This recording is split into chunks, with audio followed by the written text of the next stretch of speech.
Bonjour, M. Trudeau. Est-ce qu'il faut remercier Pierre Poilievre pour la fin des restrictions sanitaires pour les voyageurs? Est-ce que vous avez cédé à la pression politique? À chaque étape, on a suivi les recommandations des experts en santé publique, des médecins, des scientifiques.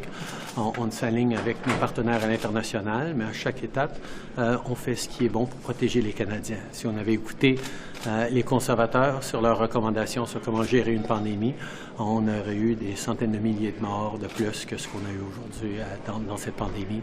On a amené des mandats pour les vaccinations, les gens se sont fait vacciner, les gens se sont protégés avec des masques et on a amené les mesures nécessaires à la frontière. On va continuer de surveiller la situation puis suivre la science. Juste sur un autre sujet, la percée de l'extrême droite en Italie, ça vient suivre aussi ce qui est arrivé en Suède. Est-ce que ça vous préoccupe, d'autant plus que l'Italie, c'est un pays du G7, donc vous pourriez avoir à la même table quelqu'un qui représente un parti post-fasciste? On a travaillé au cours des dernières années avec des gouvernements italiens qui ont été différents d'approche et plusieurs différents gouvernements au G7 qui ont donné plus ou moins de défis. Nous, on va rester ancrés dans les liens proches entre les Canadiens et les Italiens. On va travailler sur les grands enjeux, que ce soit les changements climatiques, que ce soit la guerre en Ukraine. On continue de travailler avec les gouvernements. On verra comment ça se passe là. Listen, we have worked for a long time with the governments of all sorts of different stripes around the world. Our job as Canadian governments is to work with people who get elected by partner countries. We figure out how to stand up for our values while promoting Canadian interests. That's what we'll continue to do. Merci tout le monde. Merci. Bonjour, ça va bien? Oui, vous? Oui, on veut savoir votre position sur la levée de certaines, presque toutes les mesures sanitaires qui restent au niveau fédéral. Est-ce que vous êtes d'accord avec ce que le gouvernement reste? Bien, on pense que c'est une bonne nouvelle. Je pense que ça fait longtemps qu'il s'était attendu, puis qu'il y a beaucoup de gens qui spéculaient sur le moment où ça allait finalement se produire. Puis nous, on l'a dit depuis le début, dans la mesure où c'était recommandé par la santé publique, bien, qu'on les lève, les mesures, ou qu'on les maintienne, on est d'accord avec ça. Puis l'important, c'est que les décisions soient basées sur la science. C'est souvent ce que le gouvernement nous a dit, qui était basé sur la science, puis on les croit de bonne foi là-dedans. Cependant, on a aimé ça voir tout au long de cette période-là. On a souvent demandé de voir les avis de la santé publique, de voir les documents, les données qui sous-tendent les décisions qui sont prises, puis ça, c'est quelque chose qui a manqué. On a aimé ça à être tenu au plus au courant parce que ça nous est difficile de juger des actions du gouvernement à la mesure des informations qu'on a eues parce qu'on n'a pas eu d'informations. Donc, je pense que ça, s'il y a une chose qui mériterait davantage de clarté et de transparence, c'est là-dessus. Puis peut-être je pourrais faire un mot sur Arrivcan en mentionnant que l'application Arrivcan, dès le mois de juillet, on mentionnait tous les déboires puis les problèmes qu'il y avait avec l'application.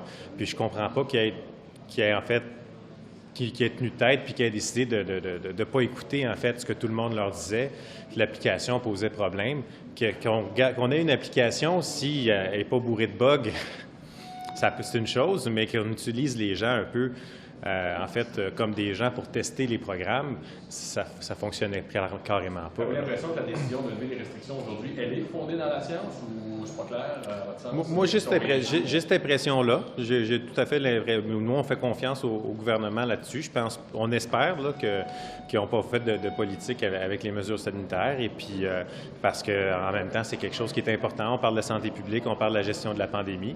Donc, je dirais qu'on est de bonne foi, puis on pense que le gouvernement l'a été aussi, mais on aurait aimé ça, pouvoir en avoir l'assurance, tu sais, être solide dans nos affirmations en ayant les données, puis ça, malheureusement, ça a manqué. Donc, vous ne voyez pas de corrélation entre la décision qui a été annoncée aujourd'hui et l'arrivée de M. Poilievre comme chef de l'opposition, parce qu'eux revendiquent cette victoire-là comme étant la leur? Bien, vous savez, c'est des revendications qui étaient aussi portées par l'industrie touristique, d'avoir un calendrier, de la levée des mesures, de plan de révision des mesures, que les mesures soient levées. J'ai parlé je ne sais pas combien de fois aux compagnies aériennes, aux aéroports, qui nous disaient à quel point eux autres, ils prétendaient que ces mesures-là auraient pu être retirées sans mettre en péril la pandémie. Alors, je pense qu'il y a beaucoup d'acteurs du milieu qui réclamaient une révision des mesures depuis très longtemps et que là, bien, on arrive avec le début de la session parlementaire. Fait que peut-être que, en tout cas, ça leur permet d'éviter d'avoir des questions sur le sujet, justement, au moment où il y a continuité de revendications de la part de beaucoup de joueurs là, dans l'industrie du tourisme et du transport. J'en ai aucune idée, je sais pas. Je suis pas à la place du gouvernement, je suis pas dans leur bottine, là. Je pourrais pas dire. J'espère que non, en tout cas, parce que les décisions doivent être basées sur la science, comme on l'a toujours dit depuis le début. Ça ne doit pas être basé sur des pressions politiques ou quoi que ce soit d'autre. Si vous revenez au Canada, allez-vous installer à RiveCan? Allez-vous continuer de l'utiliser? Bien, moi, je l'ai à RiveCan, je l'ai utilisé. Personnellement, j'ai pas eu de bug avec, mais j'ai eu des centaines de témoignages de personnes qui ont eu des problèmes avec. Alors, je vous dirais que je pense qu'on ne peut que se réjouir justement de la fin de cette application-là. Puis j'ai l'impression qu'on ne sera pas les seuls à s'en réjouir. Le masque, certain que c'est pas sa fin, va rester, mais ça sera... Oui, mais ça ne sera plus obligatoire. Le masque dans les avions, dans les trains, vous êtes à l'aise avec ça? Voyez-vous que le timing il est bon? Voyez-vous qu'il y a des gens qui vont être moins à l'aise devant l'avion maintenant que le masque est obligatoire? Bien, je pense que les gens peuvent toujours décider de le porter. Ils ne sont pas empêchés de le porter s'ils ne se sentent pas à l'aise puis s'ils ont des conditions de santé particulières. Donc, il y a moyen, je pense, là, de réconforter tout le monde à travers ça, comme ce qu'on a en fait ailleurs au Québec, là, dans les moyens de transport aussi. Est-ce que vous allez continuer de le porter ou je ne sais pas si vous le portez? Est-ce que c'est quelque chose? Bien, moi, je vais le porter si j'ai le sentiment qu'on est vraiment très proche d'une autre personne puis que je connais pas, que j'ai des inquiétudes, là. Mais, tu sais, j'ai pas, je verrai au fur et à mesure pour cas par cas. Je n'ai pas réfléchi à la question. Vous allez continuer d'en prendre un dans votre poche, quoi? Ah, oui, c'est sûr. J'en ai dans l'auto, j'en ai dans ma valise. Je trouve qu'on ne sait pas. Faut être prudent, il faut se prémunir contre les possibles choses qui peuvent arriver. Merci beaucoup. Merci.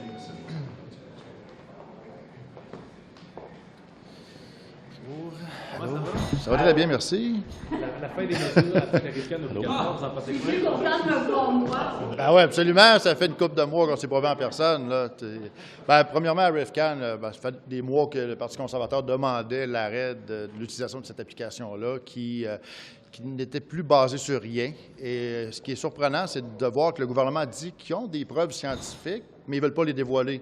Donc, on aimerait bien voir quelles étaient les preuves scientifiques qui faisait en sorte qu'on continuait d'utiliser une application qui a nui à l'économie pendant les derniers mois, les mois importants d'été, entre autres. Allez-vous continuer de l'utiliser, la frontière numérique, là, parce qu'on veut garder ça optionnel?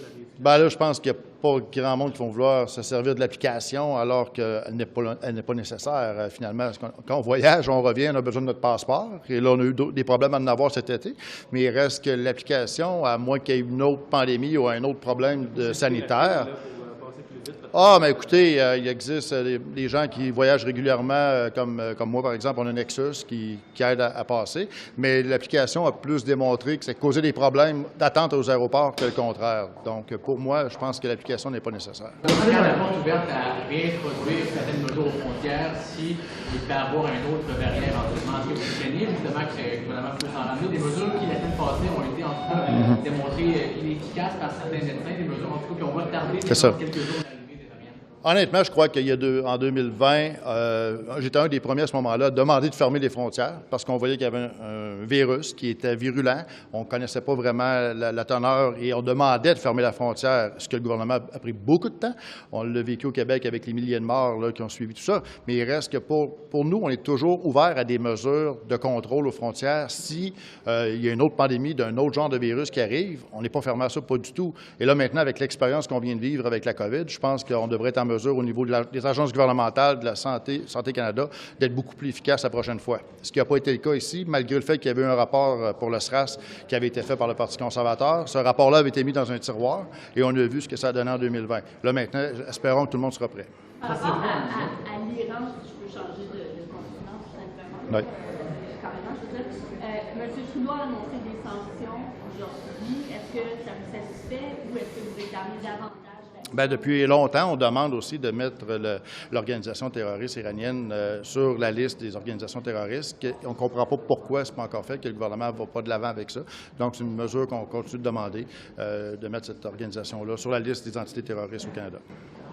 Juste pour revenir sur les mesures, là, y a-t-il un quelconque lien avec l'arrivée de M. Poilievre que vous voyez? Et si oui, qu'est-ce qui vous fait dire ça? Bien, écoutez, premièrement, du côté conservateur, M. Poilievre en tête a été très clair là-dessus. Ça fait des mois qu'on le demande. Lui-même, lorsqu'il était candidat à la chefferie, le demandait. M. Poilievre, à l'époque, qui était porte-parole en finance aussi, remettait en cause souvent les mesures qui étaient prises qui, selon lui, n'étaient pas efficaces, comme la PCU étudiante, par exemple. Donc, on est constant dans notre message. Nous, comme j'ai dit tantôt, on a dès le début demandé de fermer les frontières. Lorsque je disais d'arrêter les vols en provenance de la Chine, on me traitait de raciste parce que je demandais d'arrêter un avion qui avait des Chinois alors que ça n'avait rien à voir. C'est des choses, à un moment donné, qu'on s'est fait blâmer, mais de notre côté, lorsqu'on est constant dans le message, quand on parle, par exemple, de la RFCAN. La RFCAN a une utilité à un moment donné, puis après ça, on voyait que ça ne servait plus à rien, et on ne comprenait pas pourquoi le Canada s'entêtait à l'utiliser. Là, on voit que ça va finir, mais ça fait des mois que ça aurait dû être le cas, et M. Poilievre, là-dessus, a toujours été constant. Avez-vous écouté Tout le monde en parle? Ben non, je l'ai manqué.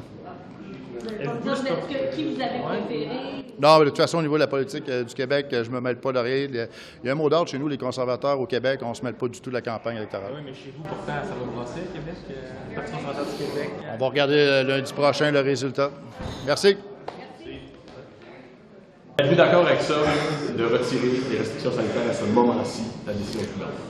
Bien, je pense que vraiment, c'est raisonnable dans les circonstances. Je pense que tout le monde va être content d'avoir ces assouplissements-là. Par contre, ce qui nous inquiète, nous, au NPD, c'est basé sur quoi? Il manque de transparence de la part du gouvernement libéral. C'était pas ça la semaine dernière, là, c'est ça la semaine prochaine. Pourquoi? On ne le sait pas. On aimerait ça avoir des études, des faits, des statistiques. Pour l'instant, bien, on dirait une décision politique. Avez-vous justement l'impression donc que c'est plutôt fondé dans la science politique plutôt que la science médicale, que c'est peut-être M. Poilievre qui les a forcés à bouger? Écoutez, il y avait des pressions, on s'entend, là, il y a eu la crise des passeports, la crise des aéroports, ça a été difficile, ils ont mal géré ça. Peut-être qu'ils se sentaient dans le besoin de faire un geste, mais c'est basé sur quoi? Est-ce que c'est parce qu'ils ont peur des conservateurs ou parce que c'est la bonne chose à faire pour la santé publique? On ne le sait pas. Allez-vous continuer d'utiliser l'appli Arrivecan facultative, porter le masque? J'ai utilisé Arrivecan cet été quand j'ai eu besoin de le faire. Personne ne m'a posé de questions par la suite, par contre, c'était aléatoire. Mais je vais continuer à me conformer aux recommandations de la santé publique, évidemment. Merci. There has been a threat we've seen on the internet to Mrs. Poilievre. If I could ask you to respond both English and French on your thoughts about that, please. Well, I learned shortly before question period this afternoon online following Mr. Poilievre's post about the comments that were made against his wife. I want to be clear about this. Everyone should condemn and denounce this horrific language. There's absolutely no place for the kind of misogynistic and hateful expression that we saw reported in Mr. Poilievre's tweet. I understand that he has referred that matter to the RCMP, and of course they will undertake an investigation independently. But regardless of political stripe, I think all parliamentarians and all Canadians should be speaking with one voice in denouncing this.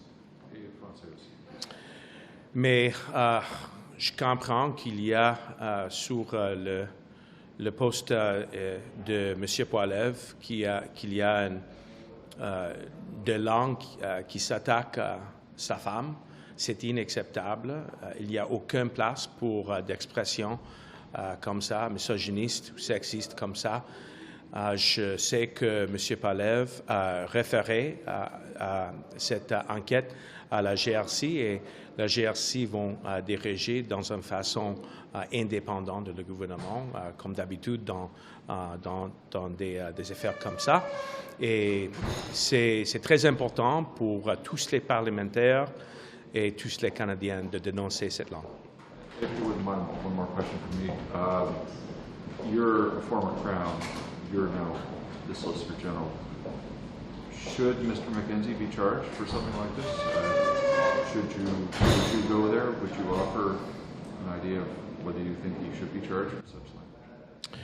Well, I want to be clear that it is up to the RCMP and independent police services to investigate content and expression like this, and quite frankly, this is consistent with the pattern in a rise of hateful, misogynistic language which we are seeing increasingly published online. I believe very firmly that this is not a partisan matter. It shouldn't matter whether or not you're a member of the Liberal Party or the Conservative Party or any other party for that matter. I think all parliamentarians need to be united in condemning this language. Our government's record is very clear that we want our politics to be inclusive of robust debate, but that there should always be civility within it. And I think it's important that we continue to adhere to that value. Dernière question en français.